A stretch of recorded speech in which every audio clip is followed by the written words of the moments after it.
Hello, Melissa, and thank you so much for joining me for Refashion podcast today. I'm talking to Melissa, and as the name suggests, she's a founder of Melisa Minca, ethical fashion label from Berlin. So, Melissa, how about you tell us a bit about yourself? Who are you? What do you do? And what is the idea behind your brand? The idea is to upcycle clothes. That's what I do. I call myself an upcycler, I guess, because I don't know, to call yourself a fashion designer, yeah, maybe that's a bit of a stretch because I didn't study it and I feel kind of like I have a complex connected to that. So upcycler would be a better name for me. Yeah, I create one of a kind clothes from secondhand textiles, reclaimed fabrics, and other materials.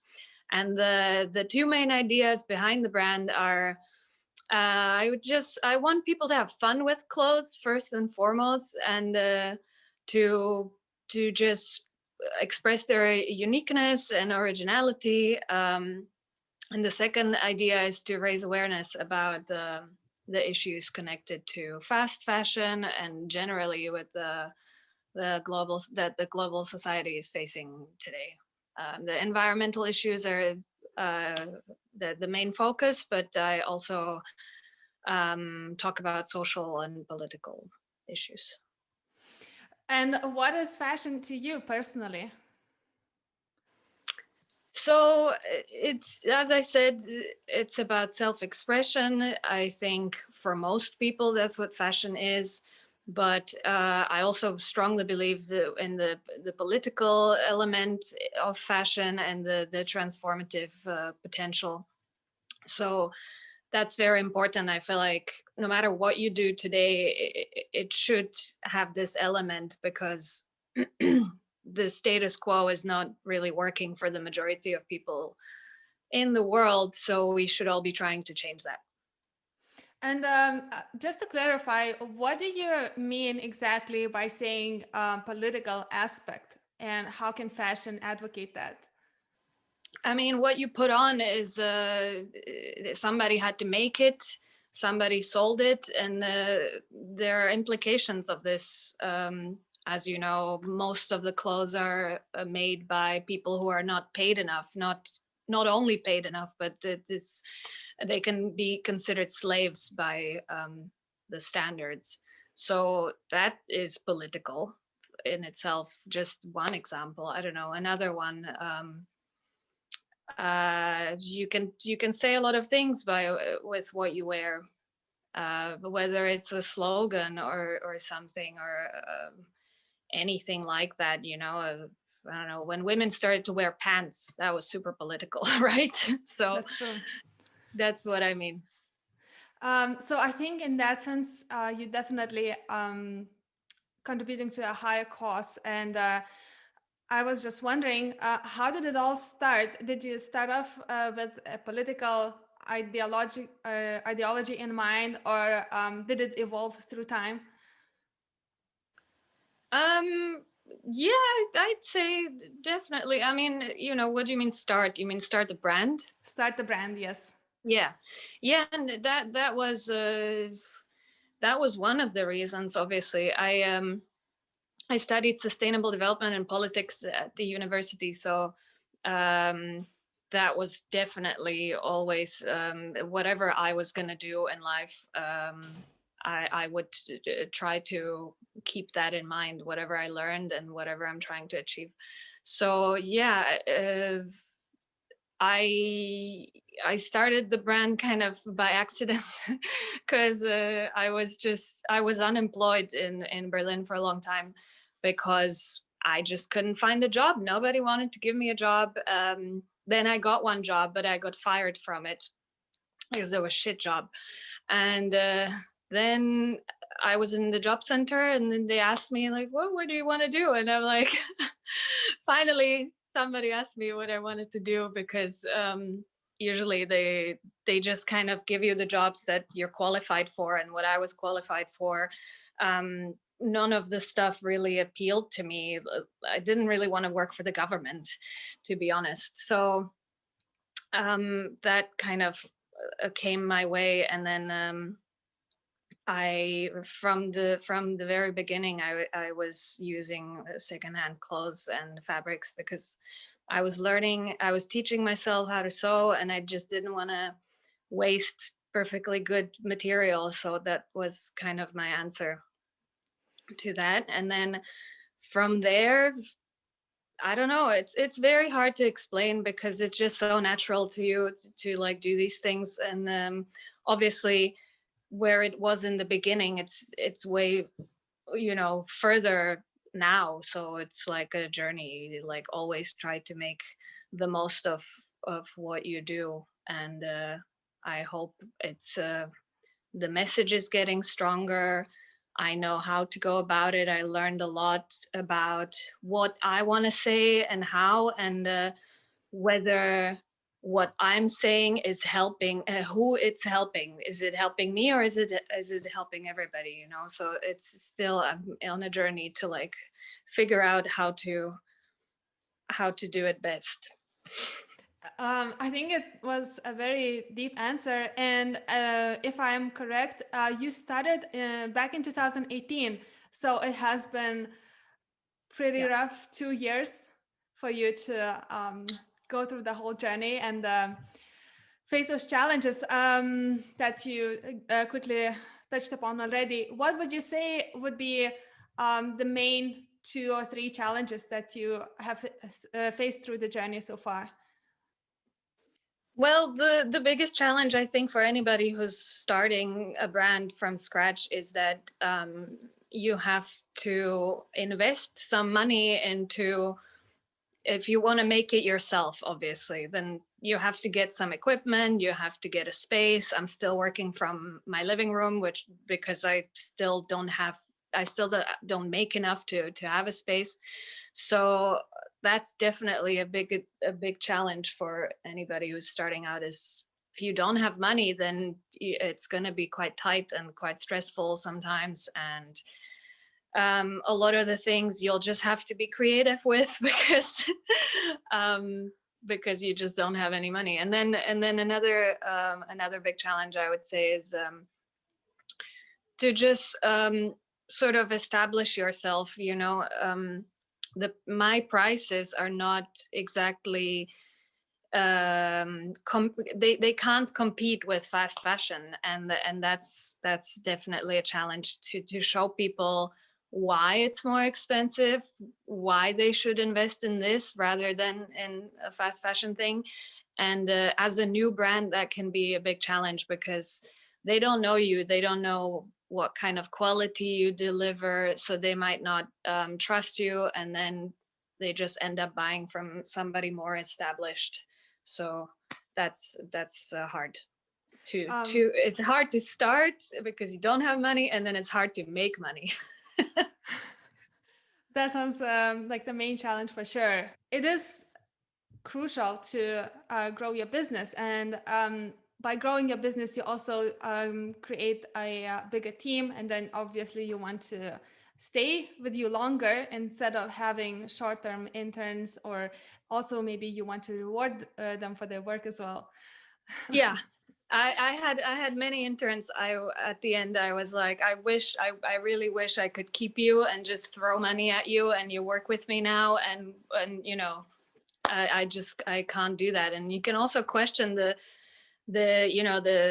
ethics of what I do, that I get interns for 3 months, because in Germany legally I'm allowed to do that and not pay them as long as they're students. And it like the more time passes, the more it kind of feels wrong. And um, at least what they tell me is that they enjoy the internships because they get a lot of responsibility here, as opposed to in like a bigger company where some of them told me they had them make coffees all day and they didn't really learn that much. So like here it's very hands on, and I'm hoping that even though I don't pay them, they take as much away from here as possible. Um, That's that. I wanted to say that. Absolutely. No, I totally contribute to that. And I believe that by helping a small business or a small brand grow, you can develop yourself better as a person, and you can take up more tasks, and you are more creative, you have more freedom versus adhering to some bigger companies' rules or things like that. So I think there's definitely a reason why people voluntarily join you, and they are so motivated to help your brand grow. And I think also maybe they are motivated by your brand per se. Your design, in my eyes, it's very unique and very specific. And I wouldn't say that I could go to H&M or Zara and just get the same thing I get from your brand. Well, no, you can't, and you can't sometimes even get two of the same because I just make stuff one of a kind mostly, so it's hard. But you just mentioned that you make things one of a kind. Um, so could you tell us a bit more about your materials, what you use, and why are your pieces unique and personally made? So I just believe that it's just more fun if everybody's wearing something different. No, I mean, I really believe that. I don't know. Not everybody has the same view of, clothing. Like some people really don't care what they put on, and that's fine. But the people who do care, I think they will join me in this. The more unique the thing is, the more personal it is, the more you feel like keeping it as opposed to throwing it away when the trend dies. That's why also I don't live in a vacuum, so obviously the trends do reflect what I make, or vice versa. But that's to go back to your question. Where I get these things is in secondhand shops. And then there you only get one of each. You don't have a rack full of the same thing. Sometimes you do when it's stuff like suits or other things you can get more of.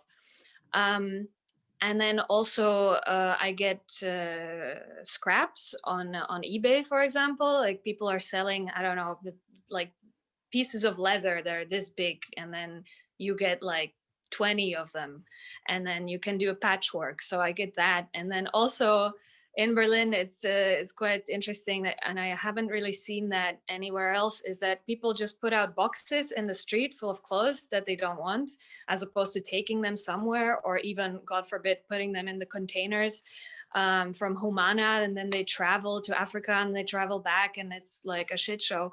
So I get these some of these clothes are from the street. I don't know how people look at that. Like obviously I take them home, I wash them very carefully, so they're clean. But it might be something that some people would, like, I don't know, maybe not quite comfortable with. So I'm not shouting about it. Especially like specifically which piece was was made from a piece I found in the street. Yeah, so that kind of like where I source my materials then informs the design, and that's why they end up one of a kind, because it's just I can't mass produce these things. That's true. But sometimes it must be challenging to create a design when you have small scraps, as you mentioned, like small leather scraps. Then you have to really use your imagination. How do you envision them together, right? Yeah, I think that's where this process is so much different from just like classic designing. That because I never studied it, I kind of learned later that you're supposed to think of a design, then sketch it, and then go out, get your materials or whatever. And this is kind of the opposite. Like you get your materials first, and then you try to figure out what to do with them. A very important thing to me is to not create waste. So that's always a very, very important aspect of the process. It's you don't just want to design whatever first pops in your head, but you have to adjust it so you don't waste a lot of the material. And if you end up with waste, then you better have an idea what to do with it later. I have a big box full of scraps that I regularly go back to, and then just browse, and then maybe like inspiration strikes, and then I just make something from my own scraps that I made. So yeah, you just need to be creative. I think limits are good. For me personally, I enjoy when there is some sort of boundary, and then um, the process is sort of limited, and then I get creative. Yeah. I think sometimes limits do help us get a bit more creative, but it, on the other hand, makes it a bit more difficult to scale your business. Um, how do you see that? Yeah, no, definitely. I mean, I've been thinking about this a lot. It's like 2020 was supposed to be the year when I sort of made some steps towards growing, and it's not because I want to make a lot of money. It's only because I feel like how I do things now is unsustainable psychologically and physically because the amount of time I put in this um, is is just too much. Like one cannot sustain this for years, and I want to do this for years, and maybe my whole life. I don't know. I'll see about that, but that's why I was trying to figure out how to scale this and how to maybe save some time. And I have some ideas. You can have stuff made or not made but reworked. Let's say you get 20 suits, and you find yourself a workshop, maybe in Germany, maybe in Poland, maybe in Slovakia, where I come from. And then basically they're doing the same. They're producing something for you, but the materials are already secondhand, so they are reworking. um, this could work, and I was planning to find this workshop or find this place where these things would be made, but couldn't travel, and that's very important for me. I want to know the place that will make the stuff, so the whole operation is supposed to be transparent. So I don't want to just ship the shit somewhere, and then you don't even know what the place looks like, if people are treated fairly or paid fairly, and all of these things. So yeah, that's one way how to do this. You just basically outsource, but you're not giving them new materials, but reclaimed and secondhand. Mm-hmm. I think dealing with the secondhand or pre-loved materials is especially challenging for the reasons that we already touched upon, and also because of the other aspect, which is, I think, very interesting to discuss, the people's conception about the secondhand and pre-loved items. Yeah. What do um you usually hear about that? it's way different now than it used to be, like when I started to sort of dabble in fashion, or when I used to have my own fashion blog, way back when, this 2012 I started one. Yeah, it was 2012. um it depends on the place, now generally, I don't know, I looked at some reports, and the vintage is having a moment, secondhand is having a moment, and it's been, the size of the market's been increasing. So that's a good um that's a good thing. But I think, yeah, that still some people find a way to have a problem with secondhand. I think when I was leaving Slovakia in like 2011 or something like that, it was still very much, if you go to secondhand, you must be poor, because why would you buy something that somebody already wore? It's like it's a status thing. Like you'd buy a new thing, obviously, and then people would, I don't know, like you show your status with the new thing as opposed to the old thing. But this changing, it's good. But I also want to say it's not without it's not without problems, because like what's happening now, for example, is that a lot of these resellers are popping up, and that's that's a little bit problematic, you know, when you buy stuff for cheap and then you resell it for higher, and then you might question like, okay, well those things were there for people who don't have a lot of money to buy, and then you just buy them up, the best stuff in the second hand, and you just sell it on. You don't even do anything to it, you just sell it on for more money. Yeah, I don't know, I don't quite agree with doing this. Even when I'm in the second hand, like you could ask yourself like, okay, is she taking away from somebody who would buy it for that price? Yeah, maybe. But I'd say to that that there's enough secondhand in this on this planet to just last us, I don't know how many lifetimes, if we wanted to wear it, upcycle it, or do whatever with it. There is so much. Definitely. And a lot of that goes to landfill or incineration still. So if it got resold, it would be even more of the supply, or a lot more clothes to browse from, I would say. But we also have so much secondhand that countries are um, banning the new batches, and they just incinerate them. So I think there is a huge problem of overproduction in the first place.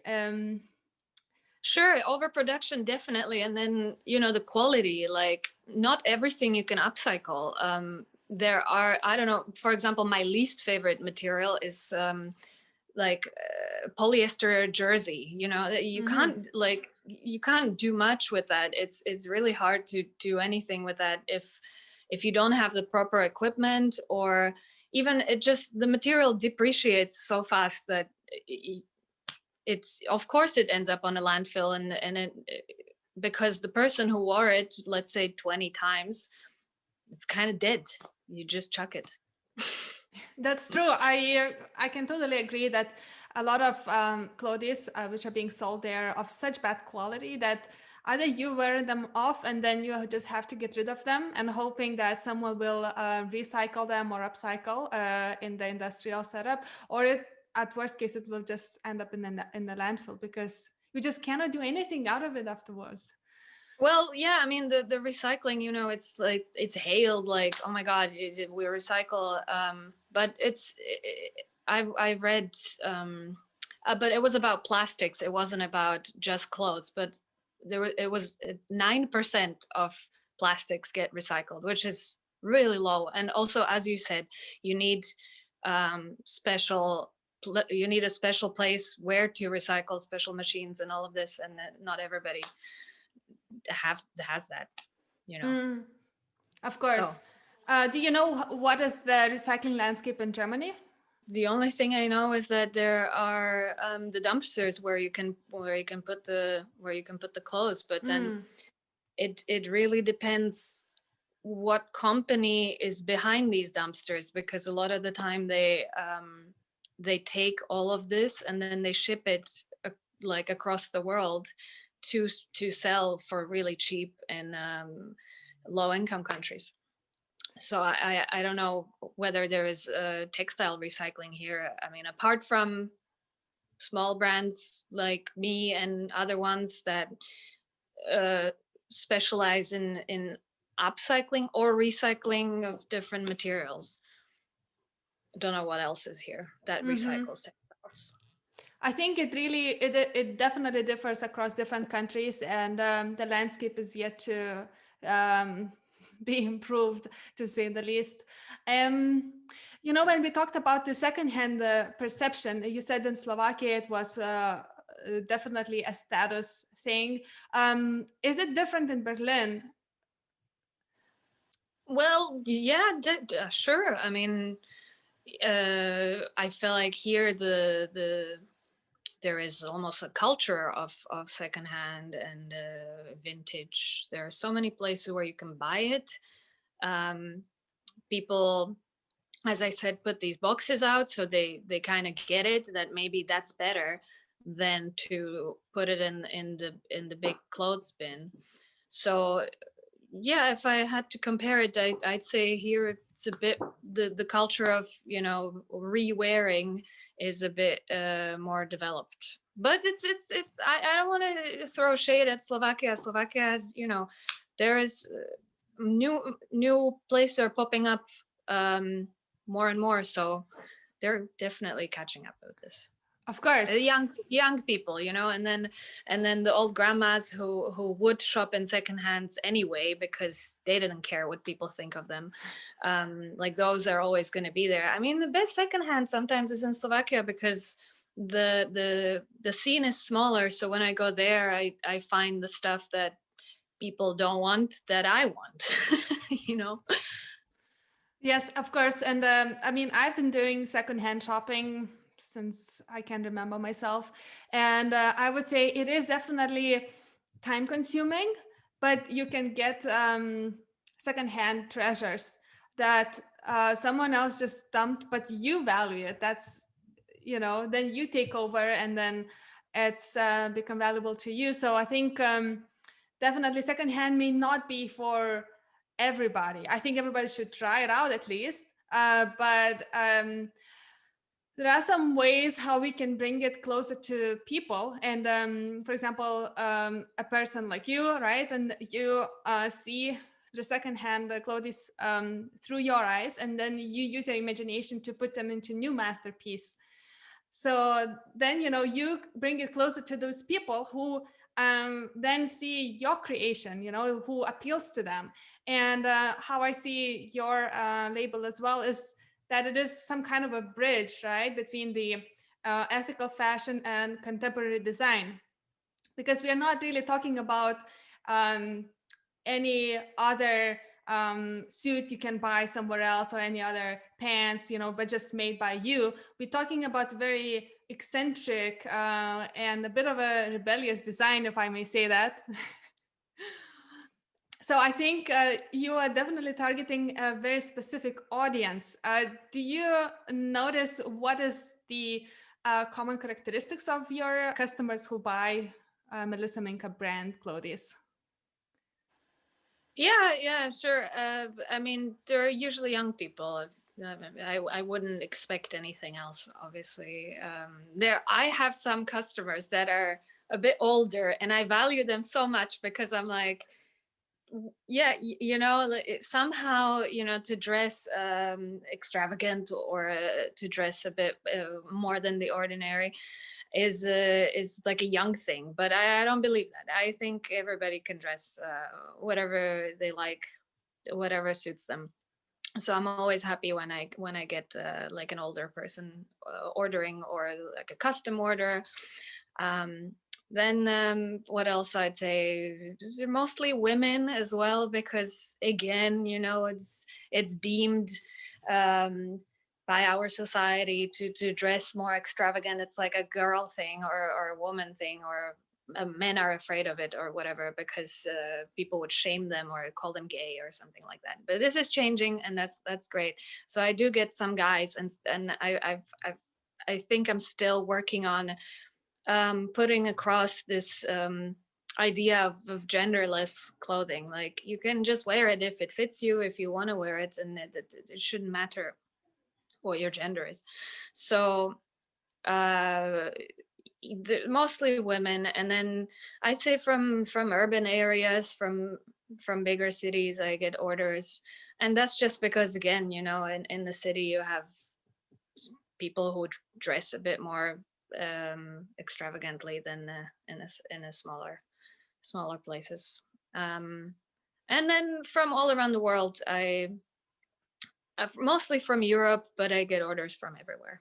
I mean, you can if you ship worldwide, then maybe you will get some orders from other places. Out of all those places worldwide, where would you say you ship most to?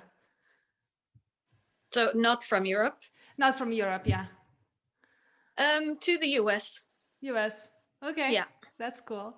Have you ever seen your design by accident? Maybe you ran into someone somewhere. Yeah, I have, and it's always yeah, I don't know, like there there are many great feelings, but this is a great feeling. I really love seeing that. I was in a club in Berlin called Berghain, like a long time ago, and there was a girl, and she just passed me, and I'm like, it's my pants, and I came to her, and I was a bit tipsy, to say the least, and then I was like, I love your pants. Who made them? And she's like, I got them in this shop, and the shop is where I have where I stock here in Berlin, called Ironic Gallery.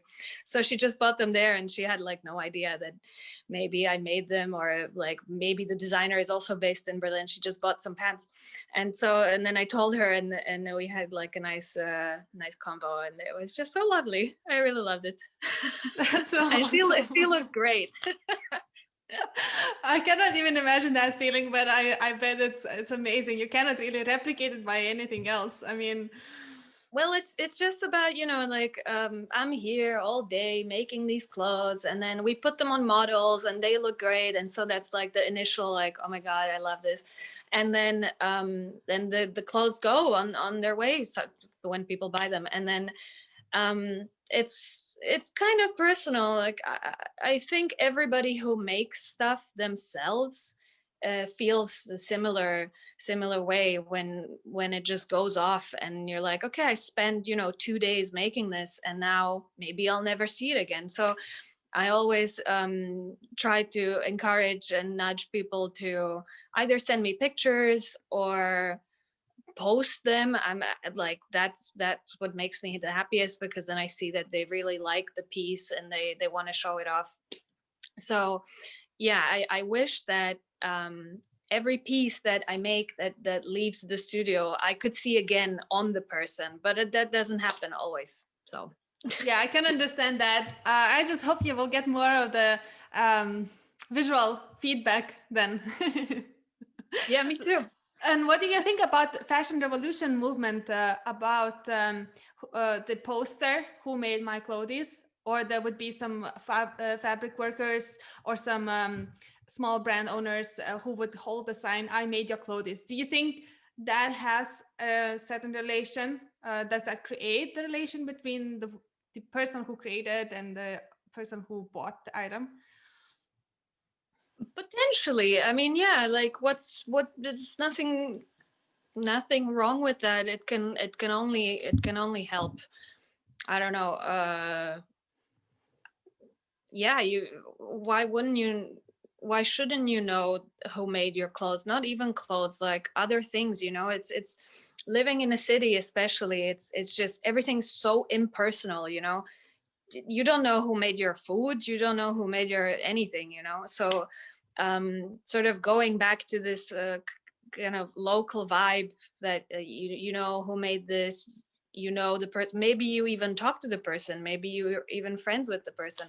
Like, that's something that is kind of very human, but we don't really do that much anymore because of globalization and like all of this. So I'm not saying like let's go back to the cave, but I'm saying, like, yeah, it's definitely important to know where your stuff comes from, because then you maybe value it more, and you get to know about the process, and then it just makes you more informed and makes you look at things differently, makes you appreciate the process and all of these things. I think that's very, very right. If I just shared my experience with that, I would say it's a great initiative, but I don't think that is as personal as your example, where you just saw the person, wearing the pants in real life. For example, when I see those pictures, I think it's great and it's awesome. But if I just see a person who lives so far away, and I believe this clothes, they traveled so long and they went through so much, that I think this relationship got lost, even if I see the person behind. And then I question, like, but is the person getting a great wage, or is it just a momentum, and then they just used it as I mean, promotion?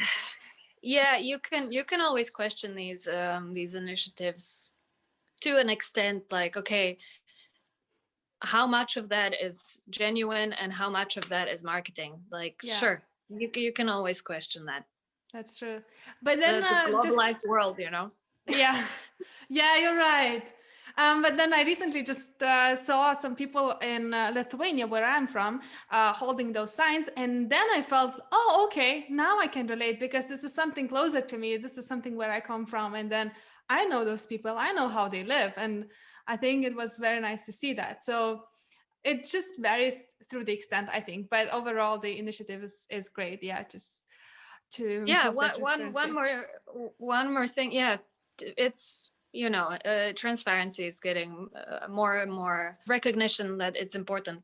What I wanted to add, one more thing, is that I enjoy when people make studio appointments, because and they get to come here. I mean, this year it wasn't that possible because there's one lockdown, another lockdown. We had to put on mask, which is not a problem. Like, I still had studio appointments this year, but it's just so nice when you get to just meet the people, and with smaller brands, you have maybe this kind of opportunity more than with anybody bigger.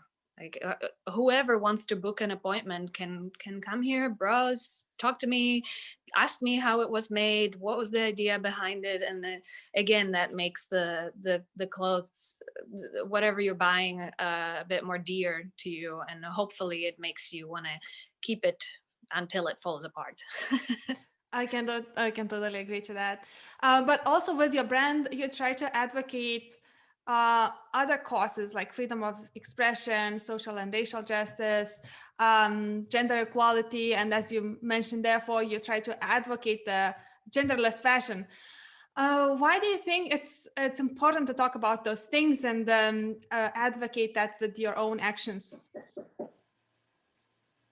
um as I said, it's everybody has a place in this world, and if you're from the side that doesn't benefit from the current system, then it's your moral, almost like, imperative to do something about stuff. If you don't do anything, you're complicit, and then what does that make you for a person? So I think we should all strive to fight for what we believe in, and these are the things I believe in, and these are the things that I had to educate myself about, and I'm still educating myself about, every day, to, as I said in the very beginning of this interview, it's just to do it right, to do Mm-hmm. the right things, um, that will, all of your actions will have implications. So I just want to make sure that I'm doing the best with my time and with my platform, because I have a few people listening to me, and I think it would be uh, not just a shame, but it would be a waste if I didn't use that to, further some of these very, very important causes. Yeah, that's true. Are you a part of some other movements, or do you advocate it through your brand mostly?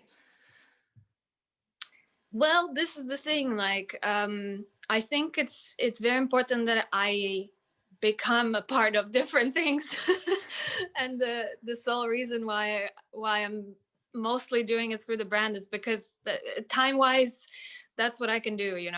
I'm just here all day, and if you take care of the production, it's basically the biggest chunk of your time, and that's why I was trying, this year, to figure out how to not do all the production, so I have more time for these things, that are important. So yeah, not really, not yet. I donate money, but you know how that is. Like, you donate, it's better when you do it yourself, when you actually take action outside of your just a job. But I don't know. You can do a lot with a platform. I try to do the most. Yeah, yeah, that makes sense. I mean, and I think in your case that makes a really good sense for that. And I by following you, I get this impression a lot. So here's feedback to you. I think Your message goes through very clearly, and you definitely celebrate that diversity. I can see that through your designs being worn by both men and women, and that would be like the same design. For example, the satin ruffle panties, which to me it seemed like more like a female outfit, but then I saw some guys also wearing them, and I thought to myself like, okay, that's great, that's awesome. Like I really like it. It's, you know, a creative expression of yourself. Well, it's it's not just about guys. These panties. I have a friend who told me that they would wear the panties, but the panties don't have space for anything else there. And then Yeah. that was so I'm grateful to that friend to like point my attention towards this. Like there are people who want to wear these, but there needs to be an adjustment to this design, and it's not necessarily men. That's what I'm trying to say. Like there are all sorts of genders who want to wear these things, and so that's why I adjusted these panties. That's true. That's awesome. Also, what about those butt pants that you made? Tell us a bit about them. So yeah, I think I was just sitting here sketching like I do some evenings, and I just I had this idea, or I saw the pants that McQueen made, the very low pants that you would see the crack because they were so low, and I was just like, I love those. And then I had a bunch of pants to rework and was just wondering what to do with them, and then it was just sort of like I was like, okay, the butt is definitely having a moment for a long time now. I mean, ever since Kardashians came into the spotlight. So why not like highlight the butt, but also make it wearable? Because I think the McQueen's pants, like they were too low. I don't think it's quite wearable. Like, of course, you can wear it to a party, but maybe they slouch too much or something. So I was like, okay, let's just show the butt with like a little cutout. And then I was just kind of joking. I just made one pair, and then people started to be into it, and I was quite surprised that it's like a little joke, and then somehow it took off. And now I see more and more butt pants, more and more just like designs featuring the butt. I'm not saying I was the first one, but there is definitely way more butt action now than there was I don't know, 2 years ago. Let's say you contributed to that movement. I mean, listen, yesterday I saw butt pants on fucking ASOS. So what does that tell us? What? But at the same time, I was reading the comments, and everybody hated it. And I was so surprised. I'm like, Oh, okay, so maybe there's a difference between my audience, because people generally love butt pants and like where I am, and then people on ASOS hated them. They were like, this is fashion. Please don't do this. Ladies, don't buy these. And I'm just, yeah, I was quite surprised.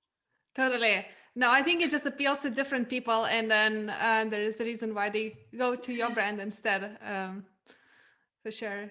Yeah, and But the ASOS yeah, ones weren't upcycled, so you know. yes, yes. I mean, uh, there are also those online retailers of fashion, and they start to introduce circular fashion projects, which I think is great. Right? It's great initiative. You have to build awareness to the mass public, but Okay.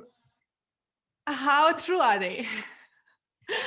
Well, that's exactly the question, like of course they're catching up. Like they realize that they're not going to survive if they're not going to do this. Like that's why I don't trust any of this, and nobody should. And the only way how to do the best thing for the environment, for the people, is to not buy from those brands. And that's it. It's point blank. That's simple. Like fuck them. There are so many other ones that you should support with your money. So that, and that's that. Green initiatives, great, have we had environmental problems since the fucking when they realized it in the 60s, when there was first mention of sustainable development and shit like this? Yeah. So where were they then? You know, it's so obvious they're only doing it to stay relevant. That's it. And nobody should support that. I'm That's not true. gonna clap. Like, too late. Fuck off. Yeah, I think your statement is clear, and I would just maybe it's naive from me to hope that, but I would like that when people see those initiatives from the big brands, I would like them to actually question that and then look for alternatives from small brands and think to themselves, okay, like, is it even possible that a big brand like this would make it possible? If not, then I have to find someone who actually does it. It's a great idea, right? Like, now I know it. I'm glad I got to learn about it, but who does it right in the first place? Well, I mean, yeah, we go back to this, like, the the the population and how educated they are about the issues, you know. And then, of course, it's good when sustainability is mainstream. That's great. But at the same time, it's the same players that got us into this mess. So why should we trust them to take us out of this mess, you know? I Yeah. don't think that there is a disconnect, and like whoever doesn't make the connection is is maybe a bit ignorant. I'm not going to blame the consumers. I really hate when people do that. Like, oh, it's, you know, it's the people's fault who buy fast fashion. No, it's not. Definitely not. But I hope that rather than sustainability, what people will advocate for is to be informed and to get your own information, to be motivated to find the information, to you know, get knowledge about these issues, rather than just, you know, vote with your wallet. Like, whoever's selling you something green, then you buy it. No, Mm-hmm. people need to really get their information. That's true. That's true. But also, you yourself, as a small independent designer, you get to work with some big brands. Yeah. And it's not to say that you advocate one thing and you then turn around and do your own thing, but it's more about that the brands find out about you and they come to you because maybe you have something to offer for them. Yeah, I think it's exactly like what you said. I advocate one thing and I do another. Like, that should be clear, that I recognize this, and everybody who does this should recognize this, because otherwise it just seems like, you know, they and me, we have some sort of special treatment where we can do this but you can't do this. No. um yeah, it definitely, I do it for the money, and the money isn't, you know, buying me villas or anything like that. I'm just trying to make a living here and grow the business to the position where I don't need this, where when they ask me to do something I can just be like, no way in hell. So until that is the case, I think I'll keep doing this. And unfortunately, they know it, you know, like the big brands, of course, like they come to the small brands or to artists who are struggling, especially now. It's just so easy to get us on board because we're all struggling. Like 2020, people didn't really need clothes because they couldn't really go anywhere, you know. If you haven't noticed. So it's been kind of shit, and this is what pays the rent. Mm-hmm. And how is it for you to work with those big brands? Do you get to express your creativity?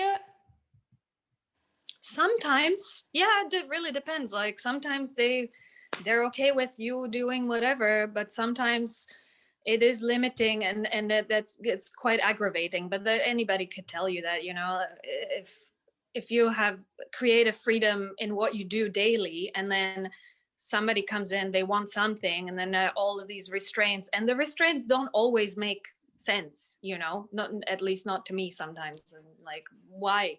Like, when they asked me to make a tutorial, upcycling tutorial, but they didn't want me to use a sewing machine, and I'm like, well, but that's what I do, like, all day long. Why Why would I give you some like mommy DIY tutorial when that's not what I do? Because they wanted to just sell it to a larger audience. Not everybody has a sewing machine, so they wanted me to not use one either. So yeah, that's just kind of like that's what happens. Or I was making costumes for a tour for an artist, and this artist didn't even know what upcycling is. Like they didn't give a shit, you know. I was like, okay, but you want me to make these things, and I just have to tell you that it might not be possible for me to get these materials secondhand, to get this blah blah blah. They didn't care. They just wanted this, you know. I had to explain what upcycling means, or this kind of stuff. Or then they turned out to be homophobes, you know, and I was just like ready to blow my brains out. Like, why am I even doing this? This is completely ridiculous. But it was paid, you know. And that's just the really sad, tragic thing about this this kind of community or society, or society, you know. Like, people just do stuff for money because none of us have it. And hopefully one day we don't have to. Yeah, hopefully. But also, I would just like to say that it wasn't the brand that doesn't do anything towards sustainability. These are the people who position themselves to be sustainable, to have sustainability strategy departments, reporting, and things like that, right? It's not like Yeah. they are oblivious to that. No, not at all. I mean, yeah, yeah. You know, a boyfriend was looking for a job, and then he came across one sustainability officer, I Mhm. think in Zalando, right? And he was like, "Oh, good luck getting somebody to do that." And I'm like, "What do you mean? Like, of course they're gonna get somebody doing like who will do that, even though it's a fucking lie. They will get somebody to do that, and then they're all sort of living a lie, you know, thinking that some corporation like Zalando can ever be sustainable just based on the sheer volume of the shit that they put out every week, you know. I don't know, it was like Zara, or I read a like a number on how many designs they put out in a week, or how many seasons they have in a year. And it's Yeah. just crazy how somebody can think that that can ever be sustainable on this planet that we live on. No, that's maybe that's financially sustainable business model, but that's not environmentally sustainable, and that Of is course. not regenerative for the environment. And I think overproduction is the biggest problem, which gets usually overlooked. So even if you say that you produce in a sustainable way, but you still overproduce, so how is that sustainable? How is that regenerative? How is that going to uh, provide the needs of the future generations if we exploit everything now? Right.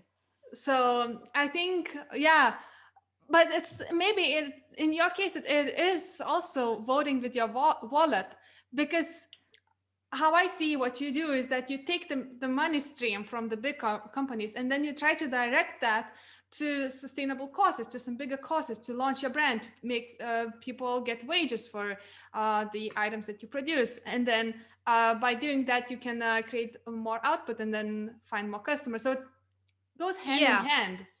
of course. No, I of course, no, you're right. But at the same time, this, you know, me taking the money from the big company, that in itself is not sustainable. Because what then? You kind of enabling the corporation to keep existing like this, like we all do, you know. And that's why I feel so bad about it, because it's enabling them to keep existing. If we just all stop buying it, they wouldn't have anybody to sell to, and they would just go bust. And that's kind of what needs to happen, you know. We can't excuse it anymore. I can't excuse it. It's just until that time comes, you know. It's hard to imagine doing this without it. It Yeah. But Yeah. do you know who could be the best front runners to bring up the change? So as I said, I think it would be the outsiders, the people who are the people who are not benefiting from the system, because if they are, they have no motivation to change it. You know, it needs to be somebody who's not who's an outsider. That's it. Some grassroots initiatives. Not even like, I wouldn't even put myself in this group, you know, at this point. Maybe, hopefully, I'm working towards that, you know. Mhm. But at this point, I'd say it would be the outsiders who I would trust the most to make a real change. Yes. Okay, I can see that as well. Why it would be the Of outsiders and course, of grassroots. course, of course, there is a place for each of us, you know. Of course. For there is a role for the consumers, there is a role for the green fashion startups, there is a role for the fast fashion brands, even though we're trying to kill them. There is a role for everybody in the process. But I think who would do it the best is the people who are not benefiting from the status quo right now. Hmm. Do you think that zero waste will ever become mainstream? So the ideas that you do you think there will be more startups and then big brands will take over eventually, or? Oh, well, I think you have a lot of zero waste initiatives already in the big brands. You know, they all I just read a long ass article dissecting and analyzing all of these initiatives from the dinosaur brands, you know, like but the high fashion brands, not fast fashion. So like Hugo Boss or Dior or Louis Vuitton, these brands. And they all have a plan. Not all of the plans are time constrained, so that should tell you that they're not quite serious about it anyway. But I think what's important about this the zero waste thing is that it's not a like it's almost impossible to create zero waste. It just depends on what the waste is. If the waste can biodegrade, or if you can use the waste for something else, then sure. But if it's plastic, it's going to be here for like thousands of years, and it's very hard to get rid of. So that's the point. Like, maybe not zero waste is the answer, it's just what kind of waste we're creating. Just started thinking because we talk a lot about those PET plastic bottles rescued from the sea, and then they are turned into shoes or t-shirts or socks, whatever. But I think it's in essence it's still plastic. Of course, on one hand, you have to save it from the ocean, that's for sure. But the question is whether it has ever been designed to put on your skin. And the other thing is that it's plastic, people. It will go into the system and it will shed the microfabrics, and they will come back to the water, and you will eat fish or seafood with the microfabrics in it. Yeah. They even found traces of plastic in the babies, like in the embryos. Oh, So that's kind of fun, isn't it? Like, we're oh becoming my less God. human. So yeah, it's plastic is a massive problem. I honestly don't know, you know. And you can argue, if you recycle bottles to become a sweater, you can't recycle the sweater anymore, you know. Whereas if you recycle bottles to become bottles, and then you recycle the bottles, and then, you know, it goes on. Then I read an article making a case for this rather than turning the plastic into a sweater. Mm-hmm. Oh my, It's getting more and more complicated as we go on, you know. it definitely. And then different industries start underpinning each other because, like in this example, plastic bottles is like consumer goods. It's the food-related product, and then it goes into the fashion industry, which is also consumer goods, but it doesn't have anything to do with food. So it's wearable, and it gets very complex, as you said. It cannot circulate. It then underpins in different industries, and it makes it much more complicated. And on that note, do you think that this recent global pandemic has changed anything in the society? Well, I definitely remember back in spring there was a lot of this kind of hope like, oh my God, it's going to change us. When the emissions started falling because nobody could go anywhere, and everybody was hailing like, oh my God, we're on track for this year, you know, for the first time to be on track with the emissions thing.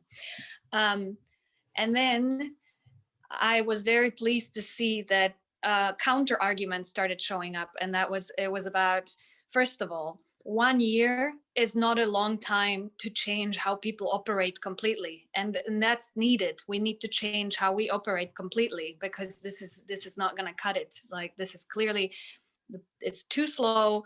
Not everybody's on board, you know. So it's that's why we keep falling short with these goals. So what I'd say about this is, I'm not that hopeful. I'm hoping the only thing that, you know, it's too early to see any real change in people's behavior. So hopefully we will see that. But I still think 1 year is not enough to fundamentally change the system. And also, what a lot of people are saying right now is that there were massive losses across industries this year, and so what's coming is all these industries trying to compensate for the loss, and so they will produce even more, they will market even more, and that's going to be detrimental. Ultimately, it's going to be even worse than it was before. I don't know. I'm Oh, not that optimistic. One thing I'm really always thinking about with COVID, like, rather than fashion or anything else, it's eating meat. It's like, right, guys, like, we had, I don't know how many you know, illnesses, the jumping to humans, let's say, like the easy way, and we're still not talking about meat as the problem. Like, some people are, of course, but not really on some massive scale like that. I think it should be the biggest takeaway from the pandemic, that maybe eating meat on this scale, this much of meat, is really, you know, not even sustainable, but just wise, smart. Like, we're all gonna die. I don't know. yeah, You meat feel me? production is definitely one of the biggest issues, and yet it has such a huge history. It's just a part of the it's a part of our everyday life. So it would take a lot of effort to change the behavior, though it's absolutely needed. Yeah, but listen, like, I'm not saying let's never eat meat again. That's what people hear when I say this, and they're like, oh my God, she's taking away the meat. No, I'm not. I'm just saying, like, we don't have to have it every day. We don't have to have it 3 times a day. And there is, you know, the implications of doing it should be realized and more prominent, and there should be steps taken to mitigate. And one of the steps is that meat is too cheap. But we can talk about this forever. Like, I don't want Yeah. to digress too much. Yeah, it's good to just touch upon that, but um the reason why we can talk about meat industry is also because it is related to fashion industry in a way that we use leather from meat from animals like cows and sheep, and we also use wool, and a lot of raw materials come from that industry. I am not knowledgeable enough to say whether the animals that are grown for meat production are the same animals that we then use for fashion, like leather. Yeah, it's a byproduct, Mm-hmm. actually. We do use the leather from the animals that die for meat. Okay. Yeah, but not the same with fur. Like, No. I don't know, you know what happened in Denmark? They had to kill all these minks because the minks got COVID. Like, they were growing the minks just for the fur, because you don't eat minks, you don't do anything with minks, you just get the fur. And like, this is even more problematic than taking leather as byproduct. Not saying that's not Yeah. wrong. I'm Yeah. just saying, you know, there is still this. Yes. Yes. But Then we could touch upon the other aspect that if you want to create a replacement, you would usually use plastic, and that's another problem. So I would say you look into this as a circle, as a vicious circle, and we need to break out of it by creating new innovation, by creating alternative fabrics and leather. Yeah, that was an interesting thing. For example, about Stella McCartney. People ask me whether I like Stella McCartney because she's like the pioneer in sustainability and whatever. I'm like, you know what? Not really. Like, and one of the reasons why is, for example, she took a lot of time to develop this thing that looks exactly like fur, like it behaves like fur, but it's not fur, so it's not from animals. And then you're just like, yeah, but isn't that also bad? Like, shouldn't we kind of maybe move away from making new fur or new types of fur and somehow substituting fur, you know? Yeah, we should definitely. As you said, there are so many other options. Like they're making leather-like materials from pineapple skin. Yes, yes, So that's absolutely. better, no? Absolutely. I think we could talk and talk about those topics for ages, but I think our time is coming to the end, and I would like to thus move towards the part where I ask 5 questions, and then I ask you to finish the sentence and have it as a small game. Yes, I'm All ready. right. All right. So then the first question for you would be, to me, sustainability is, Generally misunderstood. and what do you mean by that? Everything we talked about, like people take it for granted, you know. You say something is sustainable, they don't, you know, many times they don't go beyond what, like, what is sustainability. Not many people take the time to understand the different parts of the concept, you know. You have the environmental, you have the social, and you have the political, and that's why it should be uh like a well-rounded initiative, as opposed to there is just the environmentally sustainable bit, you know. Like, for example, these companies, these big brands, they have, you know, they want to be using renewable energy, they want to be creating zero waste and blah blah blah, and then when it comes to the production, the social aspect, they're still producing this stuff in the factories where people are not paid enough to live. So it can be sustainable, it's not sustainable. There's a part missing, and it's an important part. They're all equally important. That's why I say it's generally misunderstood. I totally agree. I think it was a very good wrap up of what we talked about, and you just put it in one sentence so that people could take that away with them. Then the next question would be, one thing I would like to see more of in the world is, Peace. that's a Peace. really good one. Peace Definitely. and action. Peace and action, because people are, you know, we're complacent, and it's easily explained, of course. If you're not struggling for your livelihood, you don't have that much motivation to change anything about the world, you know. We're almost in the Western Europe, we're almost sedated. If you can make enough money to, you know, get you through the month or save a little even, then then you're fine. Why would you, you know, go through the trouble of taking action, volunteering somewhere, or even donating your money anywhere when you don't have to? So yeah, meaningful action missing. We need to do it. Definitely. And I think the right place to do it is when you come with a peaceful mind and the peaceful intentions, because otherwise it could disturb and it could send the wrong message. But when you come with peace in your mind, you act differently. You just seek for goodness. Maybe not even peace. I think that's like very broad, but more like empathy, I'd Hmm. say. If you if there's something that's that's a bit selfless in you, then of course, taking the action. Somebody said helping others is the most meaningful thing you can do for yourself, like for your well-being, and that's what people should realize more. Totally, totally. But then moving to the next question, for a complete beginner in the sustainability area, I would suggest to start off with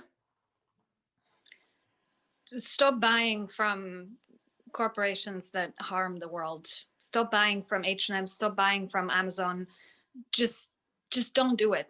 And then another thing is research about what's important to you. And again, as I said over and over, take action. Research what's around you, what you can help locally, because then your action has more impact. It's very hard to impact a global thing, but we can all do like little bits around us that will make the that will place make a huge difference in the global scale, I think. Yes, totally. Every sustainable business should understand what exactly they're doing and who benefits from it. I think that's the most important thing. Business has a lot of parts to it, and you should understand what each part is doing and the implications, and who benefits. Is it just you? Is it others as well? Does the world benefit? Does the environment benefit? All of these things you should understand. And the thing is, a very smart thing I read is that you should focus on the progress as opposed to on perfection. So, and this was for me very hard in the beginning. I was like, fuck, I'm using this, I don't know, plastic thing because it's the cheaper option, and because I can't afford the more expensive option because I'm just starting out.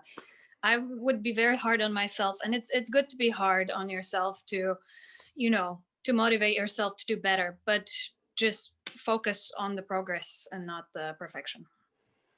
Of course. I think it's one of the key things that a lot of youth struggles with right now, or so a lot of research says, that everyone wants to be perfect. They think that everything it just comes from the sky almost. It just comes perfectly right at you, which is not really true. No. You go through so much things, you take so many actions to get where you are. And I can also agree that while being hard on yourself is good and motivates, it brings the progress, but you also have to focus more on the journey itself. Do you think you do something meaningful, and are you better than you were yesterday, a year ago, 2 years back? Yeah, I mean, are you better, or more like are you helping something? Mm-hmm.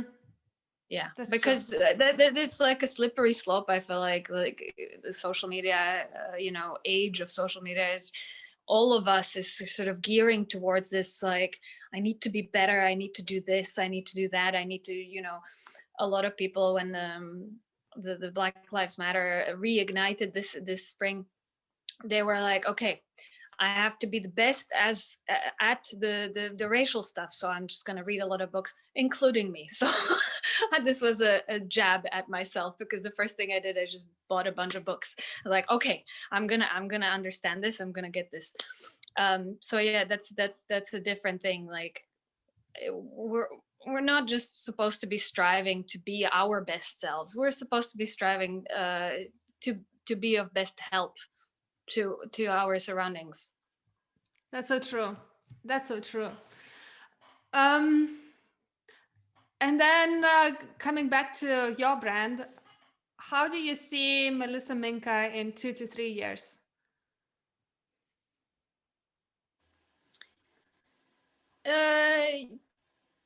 Not that different. I just wanna work as a part of a community, and hopefully when we can all meet again, This is something I'd like to do, is get a bit more involved with others and work together towards something, as opposed to just me alone here, one brand.